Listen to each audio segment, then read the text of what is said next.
Bom dia, irmãos de fé. Nós continuamos nas nossas reflexões sobre os lugares do encontro com Cristo. Nessa série de vídeos desses nossos últimos dias, estamos meditando sobre a figura de Maria. Hoje, com o número 268, que diz o seguinte: como na família humana, como nas nossas famílias normais, que nós conhecemos e estamos inseridos nelas, a igreja família é gerada ao redor de uma mãe, que confere alma e ternura à convivência familiar. A figura feminina, a figura da maternidade. Maria, mãe da igreja, além de modelo e paradigma da humanidade, é artífice de comunhão. Ou seja, além de Maria ser modelo, ser paradigma, o que é um paradigma? Em poucas palavras, é uma estrutura exemplar. Por isso que o documento ele usa as duas expressões, modelo e paradigma. O que Maria é para nós? Modelo e paradigma. Paradigma, que também poderia ser equiparado, colocado lado a lado, estes dois conceitos, juntos, conceito paradigma ao lado do conceito modelo, mas se nós aprofundarmos as duas expressões, elas têm um significado bem característico. O modelo é aquele que você faz referência, ou seja, você tem diante de si um modelo porque você quer seguir este modelo. Precisamente aí repousa o sentido profundo de se dizer devoto de um santo ou devoto da Virgem Maria. Se você diz que é devoto, você está dizendo automaticamente que você quer imitar cada dia mais as virtudes de Nossa Senhora. Então, o devoto verdadeiro é aquele que imita, aquele que está buscando conhecer as virtudes de Maria e colocar em prática no dia a dia. Qual a diferença de modelo para paradigma?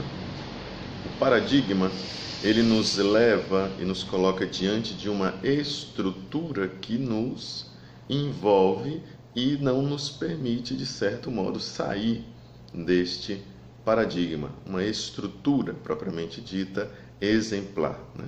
Paradigma, uma estrutura exemplar que nos leva quase que impulsionados para sermos marianos. Um exemplo para que você saiba o que é um paradigma. Para que fique mais claro, esse conceito de paradigma, que é um conceito filosófico, diga-se de passagem. Thomas Kuhn, que foi um dos filósofos que falou muito bem sobre essa dinâmica dos paradigmas, apesar de que nessa mesma época de Thomas Kuhn, outros filósofos que são muito mais aplaudidos, muito mais lidos, e alguns dizem até que Thomas Kuhn foi superado, mas se nós lermos bem qual é a filosofia de Thomas Kuhn, nós vamos dar razão a Thomas Kuhn em muitos aspectos. Bem, não é aula de filosofia, então, o que nós podemos aproveitar daquilo que Thomas Kuhn dizia para essa questão do paradigma? Um exemplo de paradigma, por exemplo, era o geocentrismo, que há alguns séculos atrás a humanidade acreditava num pensamento que dizia que o centro do universo é a Terra. Todos os outros astros conhecidos giravam em torno da Terra. Este paradigma ele influenciava em outras dimensões. E estas outras dimensões que eram influenciadas por este paradigma do geocentrismo não conseguiam sair deste aspecto, porque apenas se tinha esta estrutura e se cria principalmente nestes aspectos, tendo em vista que o centro do universo é a Terra. Com o passar do tempo, surgiu uma crise neste paradigma que fez com que toda uma comunidade científica se afastasse deste paradigma e aderisse a um outro paradigma, que foi o paradigma do heliocentrismo.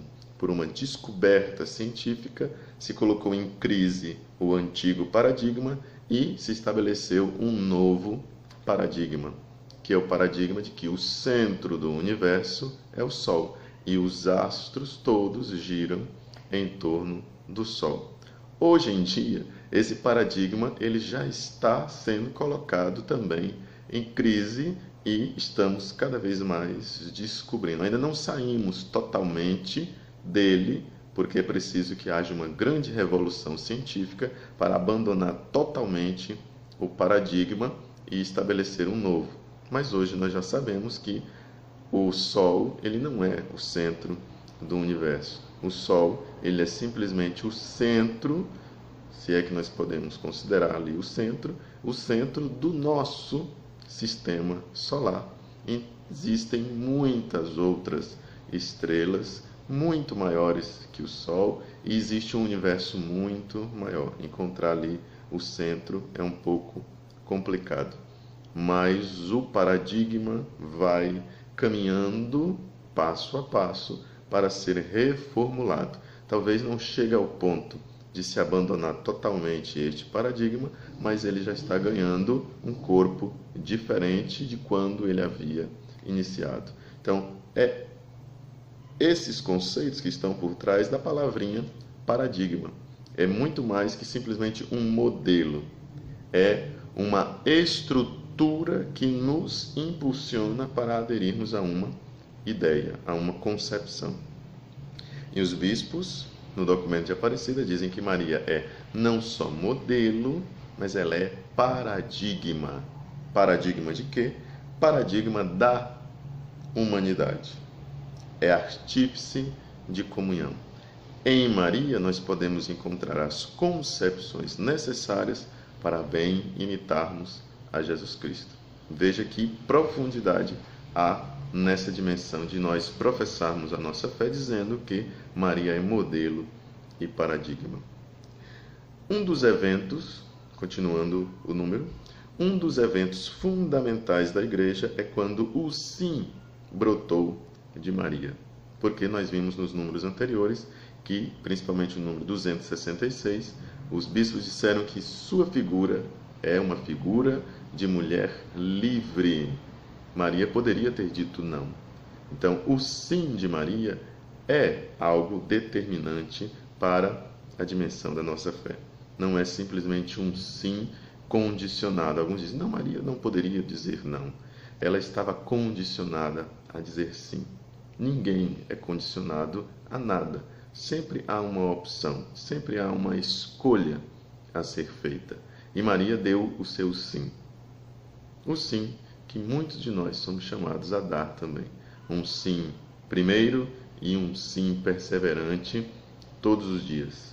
Todos os dias, quando nós acordamos, nós somos chamados a dar um novo sim a Deus. E ela atrai multidões a esta comunhão com Jesus e sua igreja. Você veja este paradigma que nos impulsiona a darmos, a vivermos em comunhão e a darmos o nosso sim também a Jesus. E, por tabela, por consequência, a sua igreja. Como experimentamos muitas vezes nos santuários marianos. É o impulso, o sim de Maria, a pessoa de Maria, que atrai para si multidões, ela nos impulsiona, ela nos leva para adiante. Para adiante, e nesta dianteira nós encontramos o Filho de Maria, que é Jesus Cristo. Por isso, como a Virgem Maria, a Igreja também é mãe. Nós vivenciamos a dimensão de Maria, mãe da Igreja, e desta Igreja que é mãe. Esta visão mariana da Igreja é o melhor remédio para uma Igreja meramente funcional e burocrática. Veja aí que no documento recente da CNBB, recente, mas um pouquinho já, alguns anos atrás, mas é recente, que é o documento 100, estava aqui lembrando o número, documento 100 da CNBB, que fala da paróquia, comunidade de comunidades. E a vivência desta comunidade deve ser pautada exatamente na libertação das nossas paróquias de um caráter simplesmente funcional e burocrático. É um de grande desafio, mas aqui os bispos estão dizendo que o remédio para podermos nos libertar desse caráter meramente funcional e burocrático é justamente ter esta visão da igreja como uma igreja mariana, uma igreja que quer ser, assim como ela, uma mãe. Uma igreja que, assim, a exemplo de Maria, impulsionados por este paradigma, quer ser mãe. E mãe, ela é fraterna e acolhedora. Não é que a burocracia da igreja, a funcionalidade da sua estrutura não deva existir. Mas o número diz que o remédio para uma igreja meramente, essa expressãozinha meramente, ela particulariza a questão.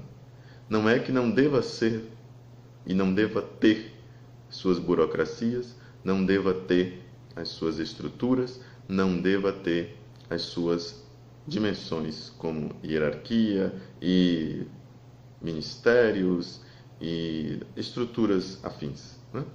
Não é que não possa ter nada disso, nem deva ter nada disso. É uma necessidade. Tem que ter a estrutura, tem que ter a burocracia, mas não pode ser meramente isso.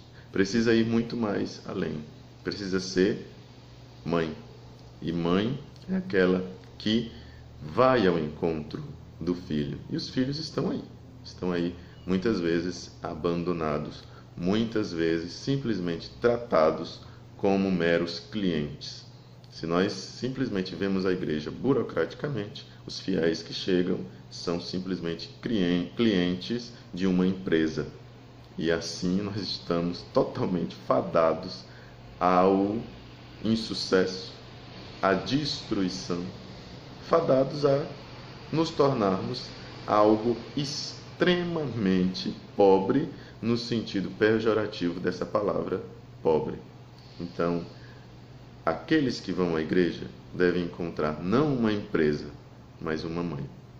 A estrutura empresarial, ela está por trás dessa dimensão empresa, e ela deve ser aquilo que menos aparece. A dimensão materna deve ser aquela que mais brilha no ser e na vivência da igreja.